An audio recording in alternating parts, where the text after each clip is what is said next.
Bayangkan kamu telah hidup nyaman, punya pekerjaan tetap dan pasangan yang kamu cintai. Lalu, dalam sekejap semua itu hilang. Yang tersisa cuma kamu dan kesunyian di suatu tempat yang bahkan tidak pernah terfikirkan kalau kamu bisa ke sana. Nah, gimanakah cerita lengkapnya? Langsung saja ke alur ceritanya.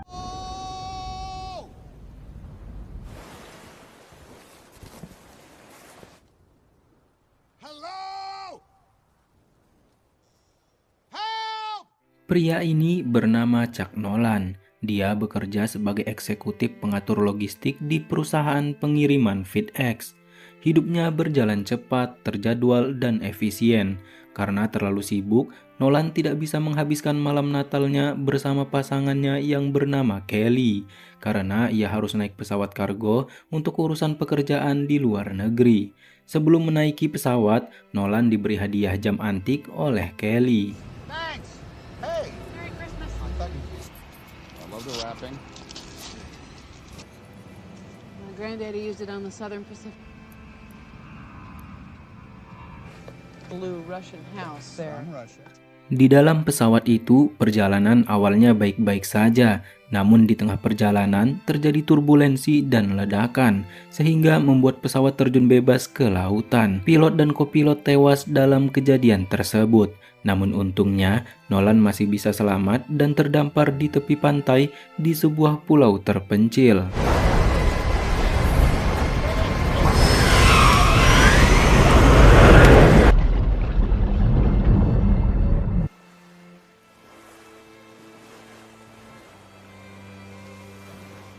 Tidak ada barang yang tersisa, kecuali pakaian yang dipakai, jam antik dan sisa kotak paket yang ikut terdampar. Nolan berusaha teriak, tapi sayangnya pulau tersebut tidak ada penghuninya. Nolan pun sendirian, tidak ada sinyal, tidak ada jalan keluar, yang ada hanya suara ombak dan angin kencang.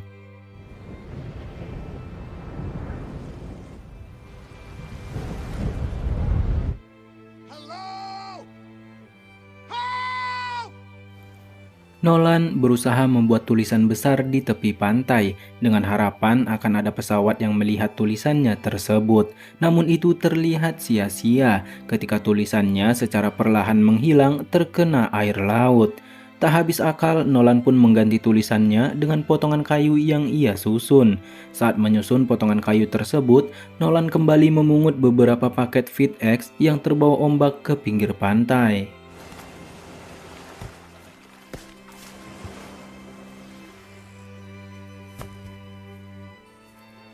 Saat merasa haus, Nolan mencari beberapa kelapa muda untuk diminum. Tapi masalahnya, ia kesulitan membuka kelapa tersebut. Dia coba lemparkan, dia coba pukul dengan batu, tapi semuanya gagal. Sampai pada akhirnya ia mendapatkan batu yang cukup lancip dan bisa membolongi kelapa tersebut dan meminum airnya.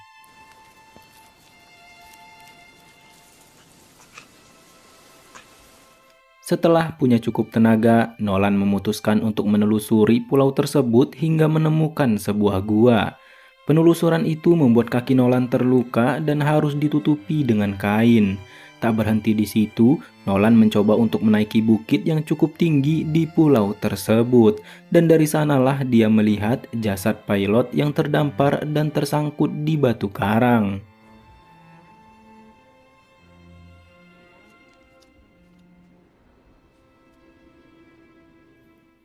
Nolan menghampiri jasad pilot tersebut dan menyeretnya ke tepi pantai. Dia mengambil sepatu dan sebuah senter, sementara jasadnya ia kubur di pulau tersebut.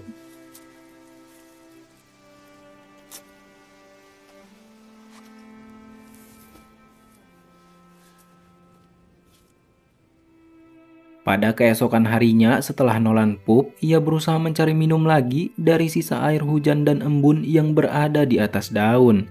Sementara untuk mengatasi rasa laparnya, dia memburu ikan dengan tombak manual yang ia buat.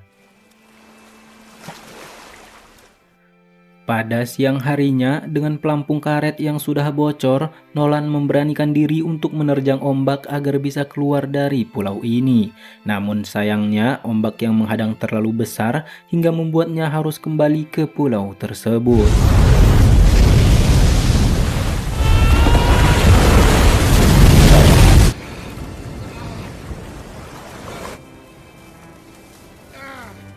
Cuaca pada hari itu sangatlah ekstrim. Angin kencang ditambah hujan lebat membuatnya harus menepi ke dalam gua untuk berlindung.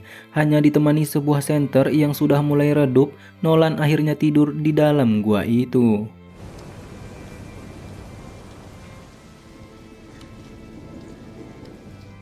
Kemudian pada esok paginya, Nolan kembali ke tepi pantai, di tempat barang miliknya tersimpan. Ia membuka satu persatu isi paket di kotak FedEx miliknya. Sekilas isinya tidak ada yang berguna untuk menyelamatkannya dari pulau tersebut. Namun dari beberapa barang itu, ia bisa membuka kelapa, menangkap ikan, dan bahkan sebuah bola voli yang ia jadikan seorang teman di pulau tersebut.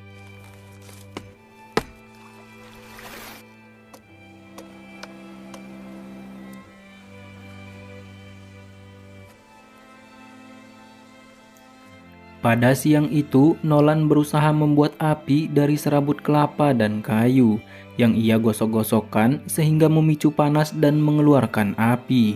Api unggun yang Nolan buat menjadi sangat besar.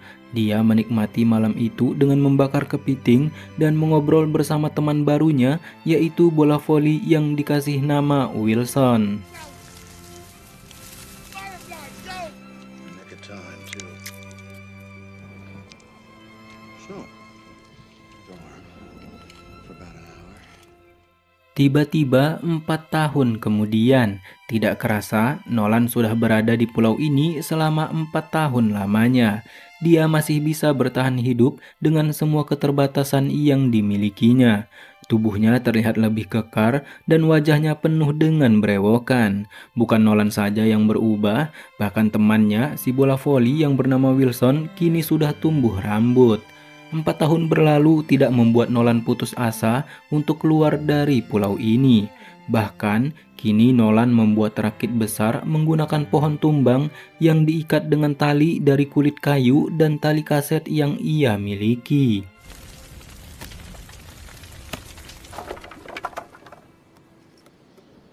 Wilson, we're gonna have to make a hell of a lot of rope.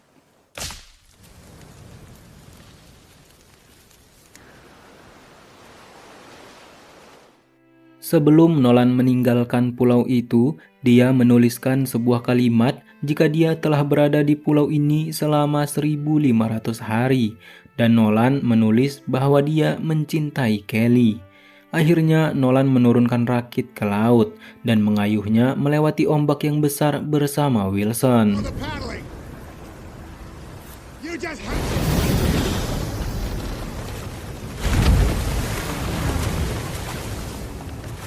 Nolan dan Wilson terus menjauh dari pulau tersebut. Siang berganti malam, rakitnya terus terombang-ambing di tengah lautan. Bahkan badai pun datang hingga membuat rakitnya rusak dan Wilson terpental ke dalam lautan.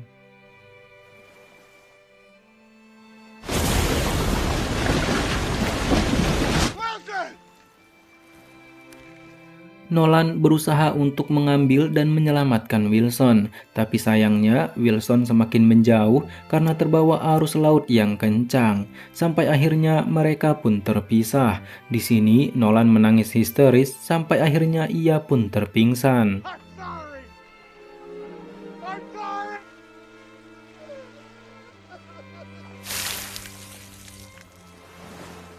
Tak lama dari kejadian tersebut, tiba-tiba ada kapal kargo besar yang lewat, dan merekalah yang menyelamatkan Chuck Nolan. Pihak perusahaan langsung mengetahui dan menyambut kedatangan Nolan kembali ke perusahaan FedEx. Sementara itu, Nolan bertemu dengan seorang pria yang bernama Jerry Lovett yang ternyata adalah suaminya Kelly. Nah, ternyata selama 4 tahun tidak mengetahui kabar Nolan, Kelly membuat keputusan besar untuk menikah dengan pria lain. Namun, setelah mendengar berita jika Nolan ini masih hidup, Kelly ini sering terlihat sedih dan karena itulah membuat suami Kelly memutuskan untuk mempertemukan mereka kembali. Now dealing with all of this, it's just give her a little more time.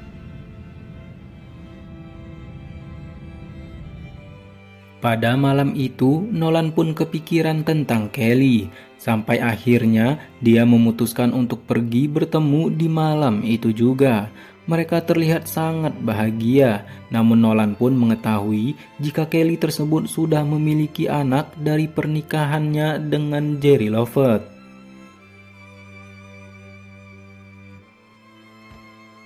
Katie? Di dalam rumah Kelly ini, mereka banyak mengobrol, hingga Nolan ini mengembalikan jam antik yang diberi Kelly 4 tahun lalu. Sementara Kelly pun membawa Nolan ke sebuah garasi dan mengembalikan mobil miliknya. Nah, ternyata mereka berdua ini masih saling mengenang dan mencintai masa lalu mereka. Sampai akhirnya Kelly pun tak rela melihat Nolan pergi.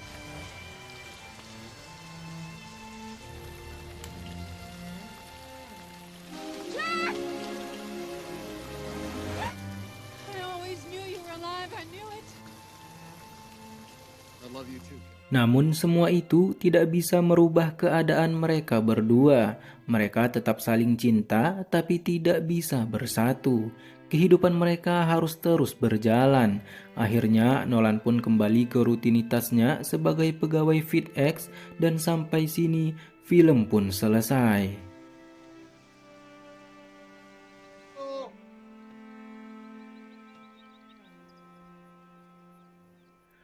Film Castaway bukan cuma tentang bertahan hidup di pulau terpencil, tapi tentang bertahan dari kehilangan yang tak terlihat. Ketika dunia merampas semua yang kita punya, seperti rumah, cinta, bahkan kewarasan, manusia ternyata masih bisa bertahan dengan harapan.